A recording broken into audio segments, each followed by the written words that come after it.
خدا رخی زندگی گزارنے کے لیے، اللہ اورینٹڈ لائف گزارنے کے لیے کس قدر ضروری ہے کہ مومن علم حاصل کرے۔ علم کا حصول فرض ہے۔ مجھے نبی صلی اللہ علیہ وسلم کی یہ حدیث بہت متاثر کرتی ہے۔ العلماء ورثۃ الانبیاء، علماء انبیاء کے وارث ہیں۔ درہم و دینار کا ورثہ حاصل کرنے والے 4 انگلی زمین پر گردنیں کاٹ کے رکھ دیتے ہیں، اور انبیاء کا ورثہ کتنا محترم ہے، 2 جہانوں میں یہ ورثہ کام آنے والا ہے۔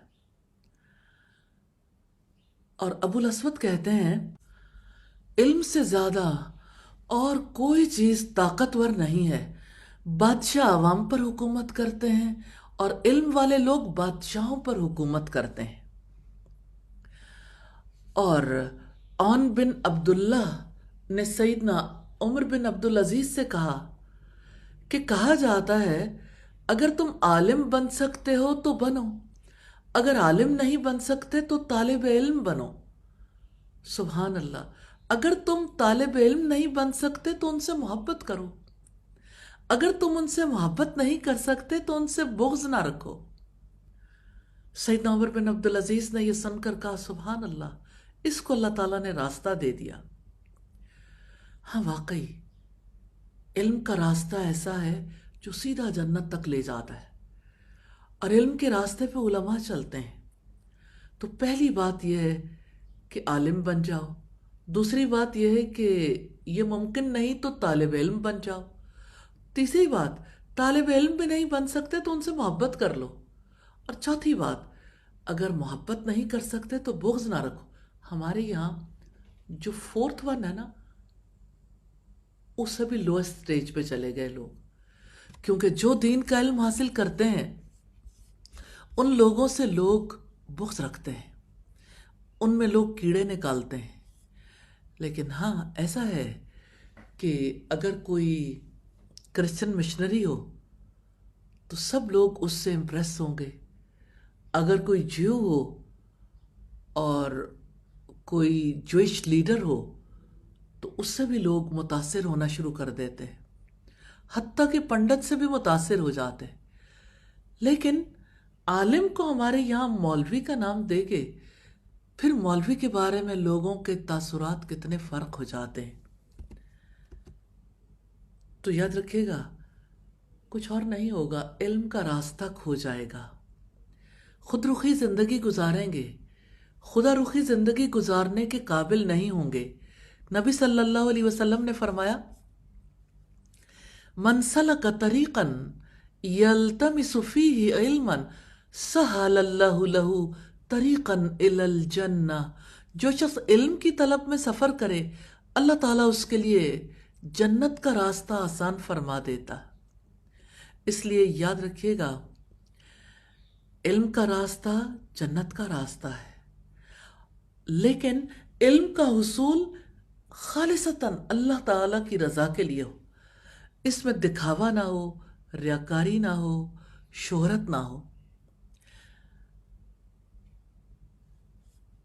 نبی صلی اللہ علیہ وسلم نے فرمایا من تعلم علما مما یبتغى به وجه اللہ عز وجل لا يتعلمه الا ليصيب به عرضا من الدنیا لم یجد عرف الجنت یوم القیامہ۔ جو علم اللہ تعالیٰ کی رضامندی کے لیے سیکھنا چاہے، اگر کوئی شخص اسے دنیا حاصل کرنے کے لیے سیکھے تو وہ قیامت کے دن جنت کی خوشبو بھی نہیں پا سکے گا۔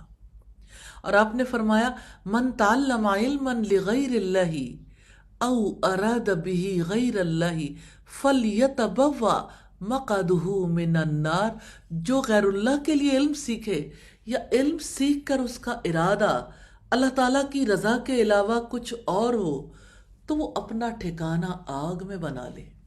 اللہ اکبر!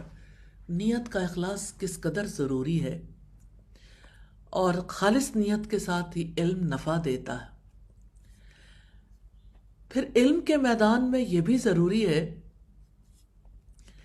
کسی کے پاس کوئی سوال کرنے آئے، علم حاصل کرنے کے لیے آئے تو علم چھپانا منع ہے۔ نبی صلی اللہ علیہ وسلم نے فرمایا جس سے علم کے بارے میں دریافت کیا جائے اور وہ اسے چھپائے، اسے قیامت کے دن آگ کی لگام ڈالی جائے گی۔ استغفر اللہ۔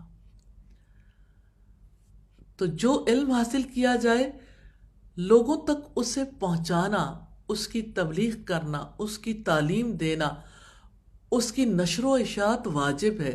آپ صلی اللہ علیہ وسلم نے فرمایا بلغوا انی ولو آیا، مجھ سے پہنچا دو اگرچہ ایک آیت ہی کیوں نہ ہو۔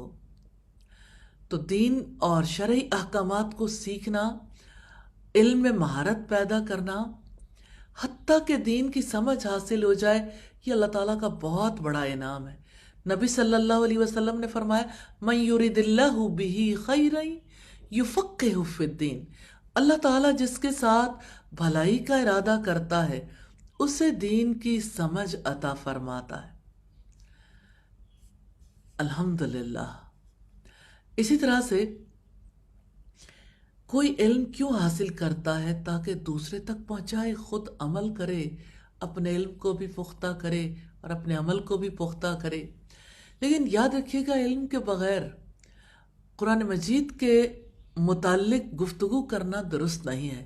آپ صلی اللہ علیہ وسلم نے فرمایا من قال فی کتاب اللہ برأیہ فأصاب فقد اخطأ، جو اپنی رائے سے قرآن کی تفسیر کرے اگرچہ اس کی رائے درست بھی ہو تب بھی وہ غلطی کا ارتکاب کرتا ہے۔ پھر آپ دیکھیے کہ اگر کوئی دین کی بات کسی کو بتانا چاہتا ہے، خوب غور و فکر کرے، تحقیق کر کے بات بتائے، اور جس کے پاس علم نہیں ہے اسے فتوے دینے سے گریز کرنا چاہیے۔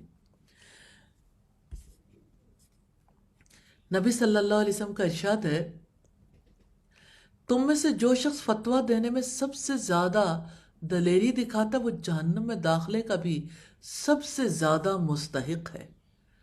استغفر اللہ، استغفر اللہ۔ اور یاد رکھیے گا کہ نبی کریم صلی اللہ علیہ وسلم کی سنت پر عمل کرنا واجب ہے۔ بدعات سے بچنا اور گمراہ کن اور فاسد عقائد اور اعمال کی دعوت دینے سے محتاط رہنا چاہیے۔ نبی صلی اللہ علیہ وسلم نے فرمایا أما بعد فإن خير الحديث كتاب الله وخير الهدي هدي محمد صلی اللہ علیہ وسلم وشر الأمور محدثاتها وكل بدعة ضلالة۔ اما بعد، یقیناً سب سے بہتر بات اللہ تعالیٰ کی کتاب ہے اور سب سے اچھی ہدایت محمد صلی اللہ علیہ وسلم کی ہدایت ہے، اور بدترین کام وہ ہیں جو نئے گھڑے جائیں، اور ہر بدعت گمراہی ہے۔ اور نبی صلی اللہ علیہ وسلم نے فرمایا جو شخص ہدایت کی طرف بلائے اسے ہدایت پر چلنے والوں کے مثل اجر ملے گا، اور چلنے والوں کا ثواب کم نہیں ہوگا، اور جو شخص گمراہی کی طرف دعوت دے اس کو گناہ پر چلنے والوں کے مثل گناہ ہوگا، بغیر اس کے کہ گناہ کرنے والوں کے گناہ میں کمی کی جائے۔ علم کے میدان میں یہ بھی جان لینا چاہیے کہ بے وقوف اور کمینے لوگوں کو علم نہیں سکھانا چاہیے۔ علم ان کو نہیں سکھانا چاہیے جو اس کے اہل نہ ہوں۔ اس میں کوئی شک نہیں کہ علم کی طلب ہر مسلمان پر فرض ہے، اور نااہل کو علم پڑھانا ایسے ہے جیسے ہیرے جواہرات اور سونے کا ہار خنزیر کے گلے میں ڈال دیا جائے۔ استغفر اللہ۔ اس بات کا دھیان رکھنا بھی بہت زیادہ ضروری ہے۔ اسی طرح علم کا ایک میدان تصنیف و تالیف ہے۔ تصنیف و تالیف کرتے ہوئے ترتیب اور تہذیب کا لحاظ رکھنا چاہیے تاکہ پڑھنے والا فائدہ اٹھائے۔ اور جہاں تک تعبیر الرؤیا کے علم کا تعلق ہے، خواب اسی کو سنانا چاہیے جو تعبیر کرنا جانتا ہو، برے خواب کا تذکرہ نہیں کرنا چاہیے۔ نبی صلی اللہ علیہ وسلم نے فرمایا خواب کی جب تک تعبیر نہ ہو وہ پرندے کے پاؤں پر ہے، اور جب تعبیر کی جاتی ہے تو وہ واقع ہوتی ہے۔ تو نبی صلی اللہ علیہ وسلم نے یہ بھی فرمایا خواب کو صرف دوست یا صاحب عقل کے سامنے بیان کیا جائے۔ اسی طرح جب تعلیم دینے کا معاملہ آتا ہے تو تعلیم دیتے ہوئے اس بات کا دھیان رکھیں کہ نبی صلی اللہ علیہ وسلم کی سنت کیا ہے۔ بات کو 3 دفعہ دہرانا مسنون ہے۔ نبی صلی اللہ علیہ وسلم سمجھانے کی غرض سے 3 مرتبہ بات دہراتے تھے، اور تعلیم دیتے ہوئے چیئر پہ بیٹھا جا سکتا ہے۔ کچھ لوگوں کے لیے یہ وضاحت بہت ضروری ہے، اس لیے کہ ہمارے یہاں عام طور پر یہ سمجھا جاتا ہے کہ دین کے علم کا تعلق محض نیچے بیٹھنے کے ساتھ ہے، تو ایسا سمجھنا درست نہیں ہے۔ نبی کریم صلی اللہ علیہ وسلم کی خدمت میں ابو رفاع حاضر ہوئے، آپ خطبہ ارشاد فرما رہے تھے۔ انہوں نے عرض کیا اللہ کے رسول، میں ایک اجنبی آدمی ہوں، اپنے دین کے بارے میں پوچھنے آیا ہوں، نہیں جانتا میرا دین کیا ہے۔ ابو رفاع کہتے ہیں رسول اللہ خطبہ چھوڑ کر میری طرف متوجہ ہوئے تو ایک کرسی لائی گئی، میرا خیال ہے اس کے پائے لوہے کے تھے۔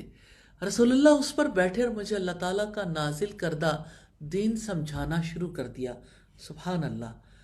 تو تعلیم ہو، تالیف ہو، تحقیق ہو، ہر میدان میں سنت کو فالو کرنا ضروری ہے۔ اللہ تعالیٰ ہمیں توفیق عطا کرے، ہمیں علم کی محبت دے، اور ہمیں علم کا حق ادا کرنے والوں میں شامل فرمائے۔ آمین ثم آمین۔